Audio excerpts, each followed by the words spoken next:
नमस्ते। आज हम ना अर्थव्यवस्था के एक बहुत ही बुनियादी लेकिन बड़े मजेदार रहस्य को सुलझाने वाले हैं, जिसे एक बार समझ लिया तो पूरी तस्वीर एकदम साफ हो जाएगी। कभी सोचा है कि जो पैसा हम खर्च करते हैं वो आखिर जाता कहाँ है?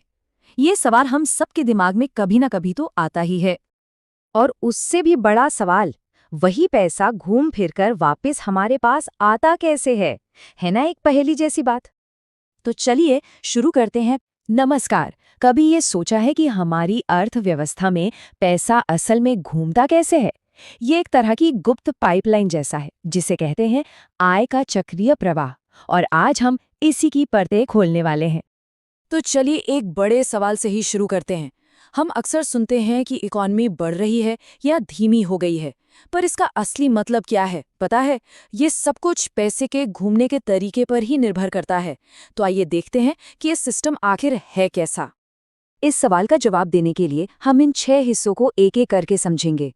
पहले अर्थव्यवस्था का सबसे सरल प्रवाह, फिर वस्तुओं के प्रकार, फिर 2 सेक्टर मॉडल, इसके बाद सरकार और बाकी दुनिया को भी इसमें जोड़ेंगे। फिर जानेंगे कि पैसा सिस्टम से बाहर कैसे जाता है और अंदर कैसे आता है, और आखिर में कि ये सब जानना इतना ज़रूरी क्यों है। ठीक है, तो सबसे पहले चीजों को एकदम आसान करते हैं। मान लेते हैं कि पूरी इकोनॉमी में सिर्फ 2 ही खिलाड़ी हैं, परिवार और फर्में। इसे ऐसे सोचिए कि पूरी अर्थव्यवस्था में बस 2 ही ग्रुप हैं। एक तरफ हम सब लोग यानी कि परिवार या हाउसहोल्ड्स, और दूसरी तरफ है फर्म्स यानी फर्म्स, मतलब वो सारी कंपनियां जो सामान और सेवाएं बनाती हैं। अच्छा, अब ये तो पता चल गया कि खिलाड़ी कौन है। तो चलिए अब ये देखते हैं कि इनके बीच लेन देन किस चीज़ का हो रहा है, मतलब किस तरह का सामान इस इकोनॉमी में घूम रहा है। सबसे पहले तो हैं कंजम्पशन गुड्स या उपभोग वस्तुएं। ये वो रोज की चीजें हैं जिन्हें हम खरीदते हैं और इस्तेमाल करते हैं, जैसे खाना, कपड़े या कोई नया फोन। इनसे हमारी ज़रूरतें सीधे सीधे पूरी होती हैं। फिर आते हैं कैपिटल गुड्स यानी पूंजीगत वस्तुएं। इन्हें इकोनॉमी के औजार भी कह सकते हैं। ये वो बड़ी बड़ी मशीनें, इक्विपमेंट और फैक्ट्रियां हैं जिनका इस्तेमाल फर्में हमारे लिए कंजम्पशन गुड्स बनाने में करती हैं। यहाँ एक बहुत ही दिलचस्प बात है। देखिए, एक ही चीज़ इंटरमीडिएट भी हो सकती है और फाइनल भी। ये सब इस पर निर्भर करता है कि उसे यूज़ कौन कर रहा है। जैसे जब एक बेकरी ब्रेड बनाने के लिए आटा खरीदती है, तो वो आटा एक इंटरमीडिएट गुड है। लेकिन जब वही आटा हम घर पर रोटी बनाने के लिए खरीदते हैं, तो वो एक फाइनल गुड बन जाता है। और हाँ, डेप्रिसिएशन या मूल्य ह्रास को भी नहीं भूलना चाहिए। ये बिल्कुल वैसा ही है जैसे हमारी कार या फ़ोन की कीमत वक्त के साथ कम हो जाती है। फैक्ट्रियों में मशीनें भी तो इस्तेमाल होते होते घिस जाती हैं, और ये भी प्रोडक्शन की एक लागत होती है। ठीक है, तो अब हमारे पास सारे ज़रूरी टुकड़े हैं। चलिए अब इन्हें जोड़कर देखते हैं कि इकोनॉमी का हमारा पहला और सबसे बेसिक मॉडल यानी 2 सेक्टर मॉडल कैसा दिखता है। तो ये है एक 2 वे फ्लो।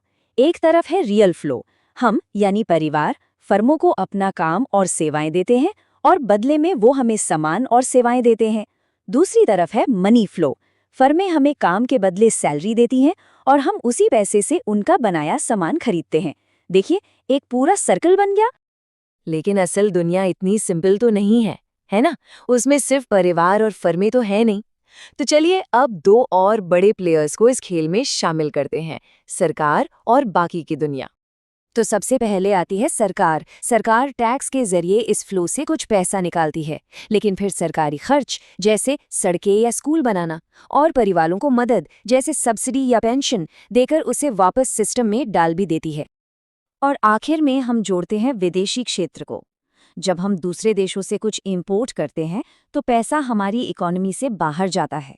लेकिन जब हम अपना सामान एक्सपोर्ट करते हैं, तो पैसा वापस अंदर आता है। इन सबको मिलाकर बनता है हमारा पूरा 4 सेक्टर मॉडल। अब हमारे पास पूरा नक्शा है। तो चलिए अब उन नलों को देखते हैं जो इस बहाव को कंट्रोल करते हैं।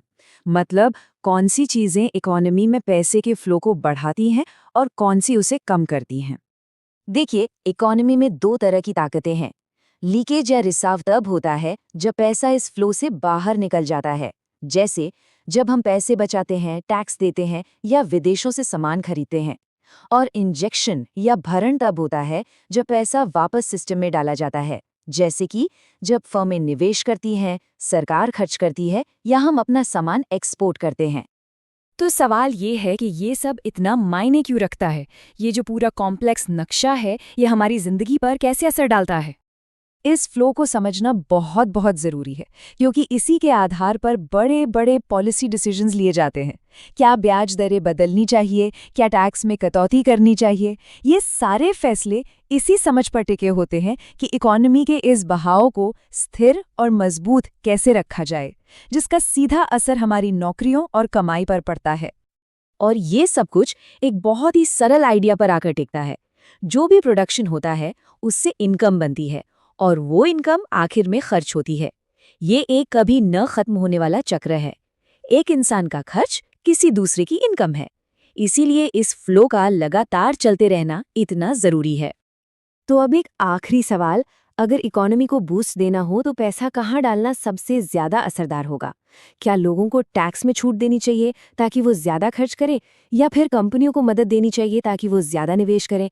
ये वो $1 मिलियन सवाल है जिसका जवाब अर्थशास्त्री हर दिन ढूंढने में लगे रहते हैं।